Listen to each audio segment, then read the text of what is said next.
ଆମ ଦେଶର ଉତ୍ତର ପୂର୍ବ ଦିଗରେ ମାଣିକ୍ୟପୁରୀ ବୋଲି ଗୋଟିଏ ରାଜ୍ୟ ଥାଏ। ସେଠାରେ ପ୍ରତିବର୍ଷ ବସନ୍ତୋତ୍ସବ ବଡ଼ ଆଡ଼ମ୍ବର ସହକାରେ ପାଳନ କରାଯାଏ। ବସନ୍ତ ଋତୁର ଆଗମନରେ କେଉଁଠି ସୁନ୍ଦର ଫୁଲ ଫୁଟେ, କେଉଁଠି ବା ମଧୁର ସ୍ୱରରେ ପକ୍ଷୀମାନେ ଗୀତ ଗାଆନ୍ତି। ସାରା ରାଜ୍ୟଟି ବସନ୍ତର ସ୍ପର୍ଶରେ ସୁନ୍ଦର ହୋଇ ଉଠେ। ପ୍ରଜାମାନେ ଦୀର୍ଘ ସମୟ ଧରି ସେ ଉତ୍ସବ ପାଳନ କରନ୍ତି। ମାଣିକ୍ୟପୁରୀର ରାଜା ପ୍ରତାପବର୍ମା ଏକ ଆଦର୍ଶ ଶାସକ ଥିଲେ। ତାଙ୍କ ପିତା ପୁଷ୍ପବର୍ମା ପ୍ରତାପବର୍ମାଙ୍କୁ ଅଳ୍ପ ବୟସରୁ ସିଂହାସନରେ ବସାଇଥିଲେ। ଖୁବ୍ ଖୁସି ହୋଇଥିଲେ। ପ୍ରଜାମାନେ ମଧ୍ୟ ଖୁବ୍ ଖୁସି ଥିଲେ। ପଡ଼ୋଶୀ ରାଜାମାନେ ତାଙ୍କୁ ବହୁତ ପ୍ରଶଂସା କରୁଥିଲେ। ସେମାନଙ୍କ ସହିତ ପ୍ରତାପବର୍ମା ବହୁତ ଭଲ ସମ୍ପର୍କ ରଖିଥିଲେ। ତେଣୁ କୌଣସି ରାଜ୍ୟର ଆକ୍ରମଣ ଭୟ ଆଦୌ ନଥିଲା। ପ୍ରଜାମାନେ ସବୁ ଦିଗରୁ ଶାନ୍ତିରେ ତଥା ଆନନ୍ଦରେ ରହୁଥିଲେ। ତେଣୁ ବସନ୍ତୋତ୍ସବ ସେମାନେ ବଡ଼ ଆଡ଼ମ୍ବର ସହକାରେ ପାଳନ କରୁଥିଲେ ଓ ସେଥିରେ ରାଜ୍ୟରେ ଅବାଳବୃଦ୍ଧ ବନିତା ଭାଗ ନେଇ ଆନନ୍ଦ ଉପଭୋଗ କରୁଥିଲେ। ବସନ୍ତୋତ୍ସବ ପାଇଁ ସମୟ ମଧ୍ୟ ଅନୁକୂଳ ଥାଏ। ଫସଲ କଟା ହୋଇ ଘରକୁ ଆସି ସାରିଥାଏ। ମନରେ କୌଣସି କାମର ଚାପ ନଥାଏ।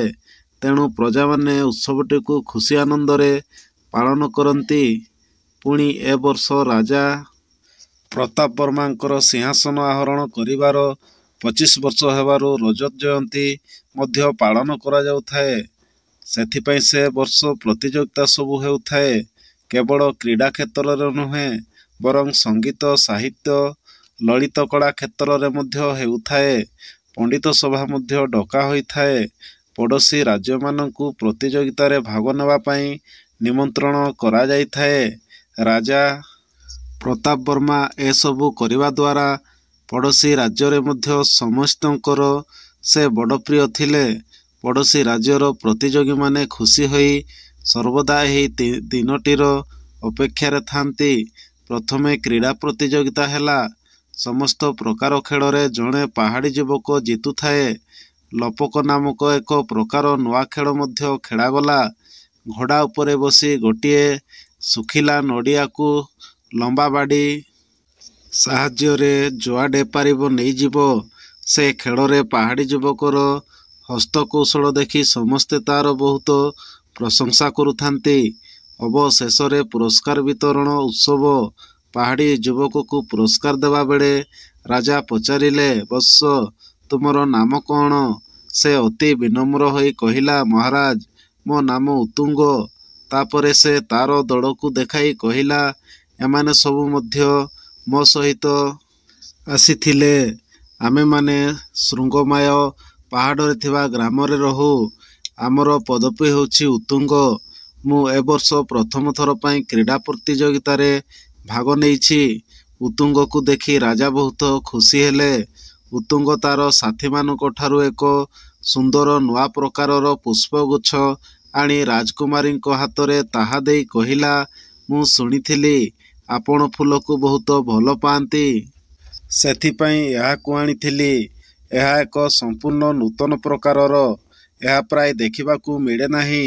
ରାଜକୁମାରୀ ଅତି ଆନନ୍ଦରେ ସେହି ପୁଷ୍ପଗୁଚ୍ଛଟି ଗ୍ରହଣ କରି ପିତାଙ୍କୁ କହିଲେ, ବାବା, ଏପରି ସୁନ୍ଦର ଫୁଲ ମୁଁ ପୂର୍ବରୁ କେବେ ବି ଦେଖି ନାହିଁ। ଦେଖିବାକୁ ଏହା ଯେପରି ସୁନ୍ଦର, ଏହାର ସୁଗନ୍ଧ ମଧ୍ୟ ଠିକ୍ ସେପରି ଚମତ୍କାର। ଏହାକୁ ଆଣି ଆମ ଉଦ୍ୟାନରେ ରଖିବା। ରାଜା କହିଲେ, ନିଶ୍ଚୟ ରଖାହେବ। ସେ ବ୍ୟବସ୍ଥା ମୁଁ କରିବି। ତାପରେ ରାଜା ରାଜକୁମାରୀଙ୍କଠାରୁ ପୁଷ୍ପଗୁଚ୍ଛଟି ଧରି ତାକୁ ନିରୀକ୍ଷଣ କରି କହିଲେ, ଆହା, କି ଚମତ୍କାର ସୁଗନ୍ଧ! ପୁଣି ଦେଖିବାକୁ ବି ସୁନ୍ଦର। ଆଜି ପର୍ଯ୍ୟନ୍ତ ଏପରି ଏକ ଆଶ୍ଚର୍ଯ୍ୟ ପୁଷ୍ପ କିପରି ଆମ ଆଖିରେ ପଡ଼ିନଥିଲା। ଏହାକୁ ତୁରନ୍ତ ରାଜ ଉଦ୍ୟାନକୁ ନେଇଯାଅ। ସେଠାରେ ଏହା ଖୁବ୍ ଶୋଭା ପାଇବ। ଏଥିରେ କୌଣସି ପ୍ରକାର ସନ୍ଦେହ ନାହିଁ। ବସନ୍ତୋତ୍ସବର ଅନ୍ୟାନ୍ୟ ସମସ୍ତ ଫୁଲ ଏହାର ସମ୍ମୁଖରେ ମିଳନ ହୋଇଯିବେ। ଏହା ତ ପାର୍ଥିବ ନୁହେଁ, ବରଂ ସ୍ୱର୍ଗୀୟ। ଯେପରି ସ୍ୱର୍ଗର ଉଦ୍ୟାନ ନନ୍ଦନକାନନରୁ ଏହା ଆସିଛି। ମୁଁ ଏହାକୁ ଆଣିବାର ତୁରନ୍ତ ବ୍ୟବସ୍ଥା କରିବି। କିଛି ସମୟ ପରେ ପୁରସ୍କାର ବିତରଣ ଉତ୍ସବ ଶେଷ ହେଲା।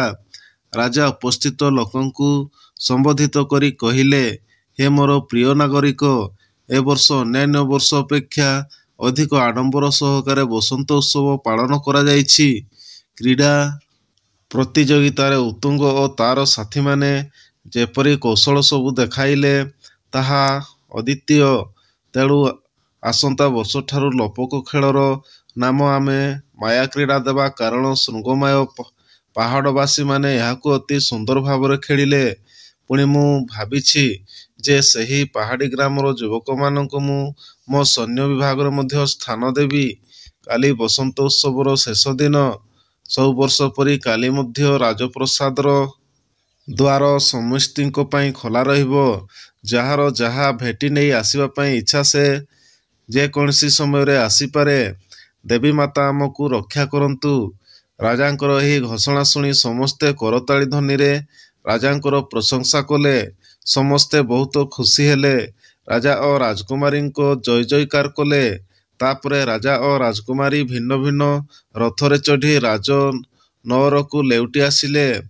ରାଜକୁମାରୀଙ୍କ ସହିତ ତାଙ୍କର 2 ଜଣ ସଖୀ ଥାଆନ୍ତି। ରାସ୍ତାର ଦୁଇ ପାର୍ଶ୍ୱରେ ବିପୁଳ ଜନତା ରାଜା ଓ ରାଜକୁମାରୀଙ୍କୁ ଅଭିବାଦନ କରୁଥିଲେ ଓ ଶୁଭକାମନା ଜଣାଉଥିଲେ। ରାଜନଅରରେ ପହଞ୍ଚି ରାଜକୁମାରୀ କାଚର ଫୁଲଦାନୀରେ ସେହି ଫୁଲଗଛ ସଜାଇ ରଖିଲେ। ତାହା ଅତ୍ୟନ୍ତ ସୁନ୍ଦର ଦେଖାଗଲା। ରାଜକୁମାରୀ ଖୁବ୍ ଆନନ୍ଦିତ ହେଲେ। ପରଦିନ ପ୍ରଭାତରୁ ହିଁ ଉତ୍ସବ ଆରମ୍ଭ ହୋଇଗଲା। ରାଜା, ରାଜକୁମାରୀ ଓ ରାଜପରିବାରର ଅନ୍ୟାନ୍ୟ ଲୋକମାନେ ଉପର ମହଲାରେ ଥାଇ ଜନତାଙ୍କର ଶୁଭକାମନା ଗ୍ରହଣ କରୁଥାନ୍ତି। କେହି କେହି ବା ଭିତରେ ପ୍ରବେଶ କରି ନାନା ଉପହାର ଦେଉଥାଏ।